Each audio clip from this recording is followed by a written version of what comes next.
Hello again. Day 5 of the Advent gift from Black Sheep to you. Today's craft is a long stocking cap to decorate our little abominable here, our Snowperson, from yesterday's video. I got to thinking that he looked a little plain and that he needed some decoration, and remembered in my youth that these long stocking caps that you'd put on your head and wrap around your neck were a fun little thing to wear. And so I've knit him this cap. The instructions, as always, are in the comments section, so you can just cut and paste them into a document and knit them yourself.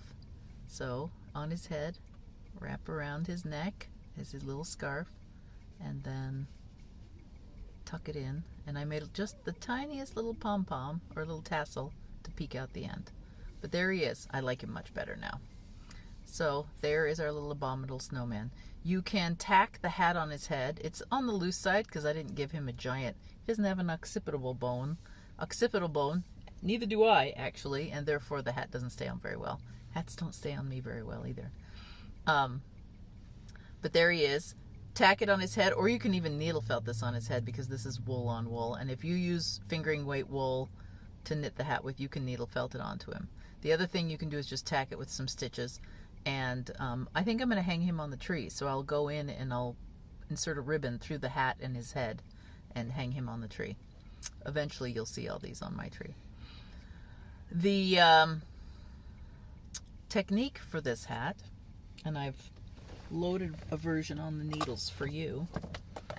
Ooh, not lose my double point in the car. I've done that a few times.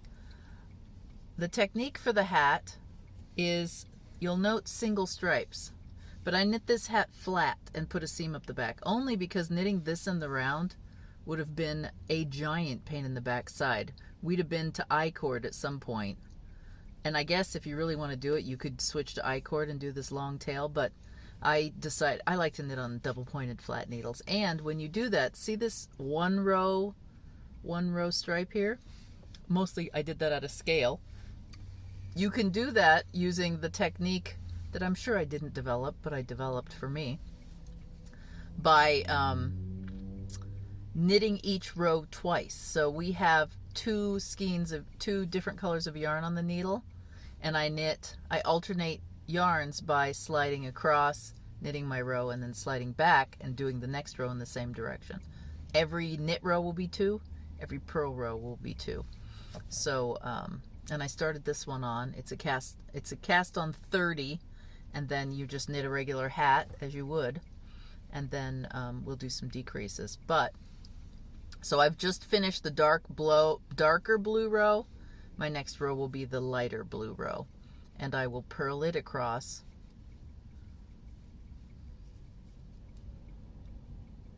Purl it across.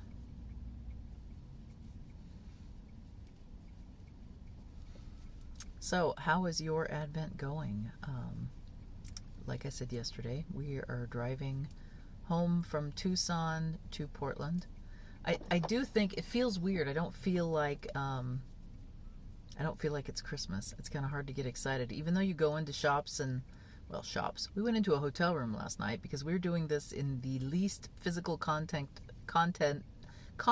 between people as possible. Actually, I think we're doing a better job than we even managed when we were stable at one spot, because we packed our food. We came into contact with one, and theoretically I could contact no one as long as David's at the wheel, because we took off at 1 o'clock yesterday. We stopped for coffee twice, so we went to Drive Up Windows with our masks on twice. And then I did have to pop into the bank, a thing that could not be done over the phone or electronically. So I came into contact with one person in the bank, and then we stopped at our hotel and one person at the hotel. And obviously we're masked up. Everybody's masked up. I have not seen... I think I witnessed one nose out yesterday, and that's it. And that was outside and way far away from me, thank goodness. So that part I'm feeling pretty good about. We're definitely going to get home and isolate for our quarantine period, and then we'll, go about business, pop into the grocery store with a mask on and something like that. All right, we're ready for the next thing. So I purled across and ended up here. I'm going to slide my work back and purl across again, but this time with the light yarn, actually with the dark yarn. Color B. I named them color A and color B in the instructions. So I'm going to purl across again like this. I'm going to roll down my window. It's a little warm in here. We're in California. It's nice and breezy in California. And I decided to film this during a charge stop. So we're at a charge stop. You don't have to interact with anybody at a charge stop. Just you, and you plug into your car. So that also is an advantage to driving an electric car.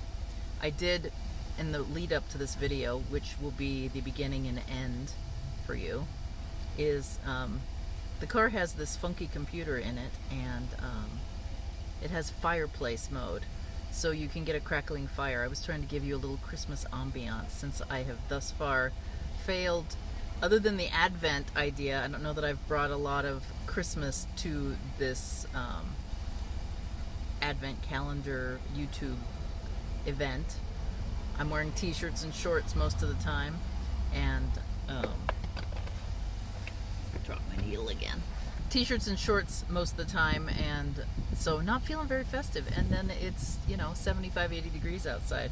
I don't know how people, I guess it's part of your upbringing that when you live in a warm place that's Christmas to you, because it's all you've ever known.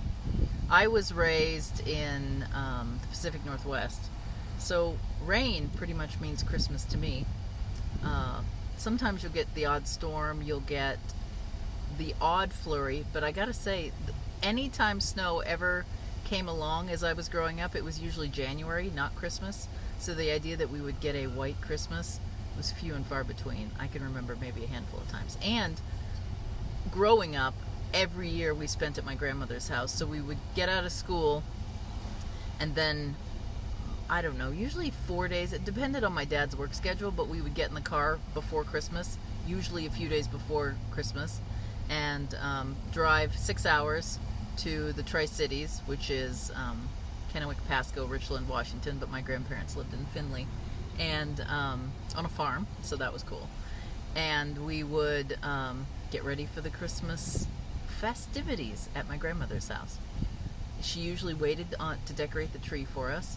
And later on I found out, so this is interesting actually, given that, I watch Arnie and Carlos pretty regularly, and they talk about how they don't ever put their tree up till Christmas Eve. It stays on the porch until then, and it's just not done, and you're not supposed to decorate before Christmas Eve.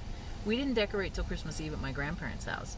But as I heard it later, the reason we didn't decorate till Christmas Eve is because my grandmother could get the Christmas tree next to nothing or even free at the lots on Christmas Eve because they were done making the sales.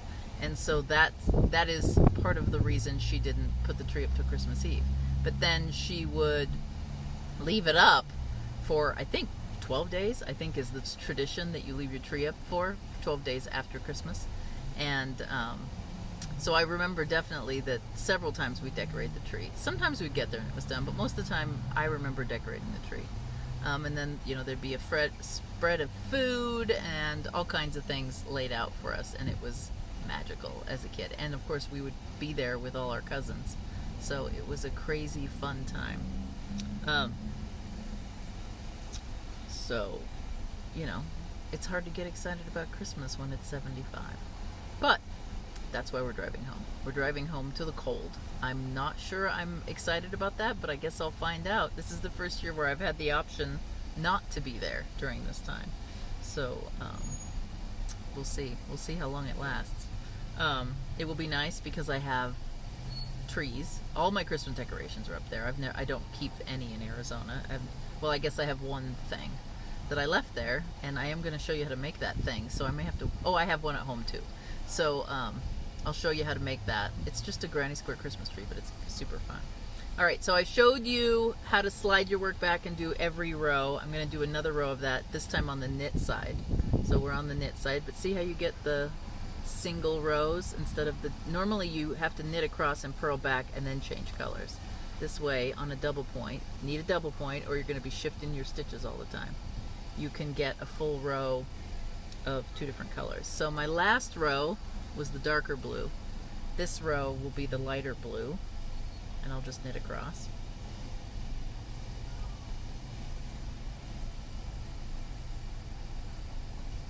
It's hard to knit and talk at the same time.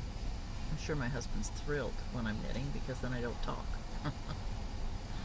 We'll see. Alright, blue across, dark blue across.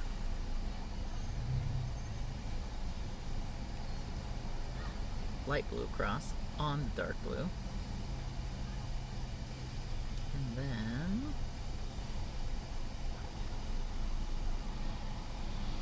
change to color B. And that will be my second row across. And I'll knit it. So see, there's my light row. And then the dark row will go on top of that light row. Sometimes your first row of that light, of those alternating colors, will be a little loose, but it's fine because that's where the seam's going to end up, and it actually makes it easier to know where to stick your darning needle stitches up the back. So I did discover when seaming the hat up that you just put it wrong sides together and put the seam up the back on the outside of the hat. You're not going to see that seam, and clearly if you use the traditional seaming techniques you can hide it completely. I did a rough seam, so I'll show you. I didn't even take that much care. I just did the seam up the back, but this is hidden in the back, and when this tail swoops around you really don't see it anyway, and you roll it around and tuck it around his neck for his scarf. So there's 2 more stripy rows.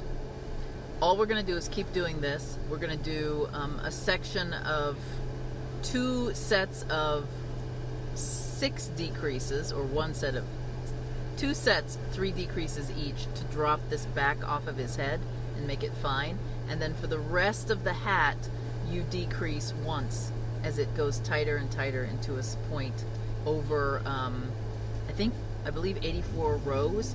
This hat is 84 rows long. But as you get to the finishing, the last row, you'll have 4 stitches left. You bind those off and then you seam this together. You can use your tail to create like a little tassel or get a little jingle bell. I'm actually on this hat going to do a little jingle bell because I am planning on making a second set of these. But this should be all you need. And I think I wasn't super happy with him as a needle felted finished object, but the clothing makes the snow person, makes him much more festive and exciting for the holiday, for Christmas. There you go. Tomorrow is her shawl. So she's getting a shawl and a beret. I'm going to crochet the beret. The shawl is knitted. I'm in the process of finishing that up right now. I'll see you tomorrow. We'll get this uploaded tonight. Enjoy your Advent. Bye.